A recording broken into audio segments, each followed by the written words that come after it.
قل أرأيتم إن أخذ الله سمعكم وأبصاركم وختم على قلوبكم من إله غير الله يأتيكم به انظر كيف نصرف الآيات ثم هم يصدفون۔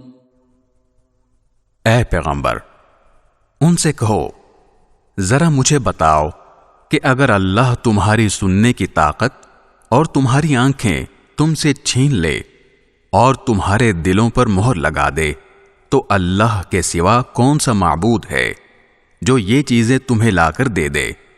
دیکھو ہم کیسے کیسے مختلف طریقوں سے دلائل بیان کرتے ہیں، پھر بھی یہ لوگ منہ پھیر لیتے ہیں۔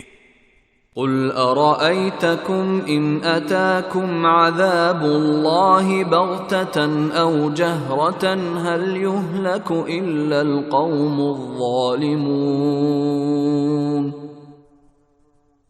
کہو ذرا یہ بتاؤ کہ اگر اللہ کا عذاب تمہارے پاس اچانک آئے یا اعلان کر کے، دونوں صورتوں میں کیا ظالموں کے سوا کسی اور کو ہلاک کیا جائے گا؟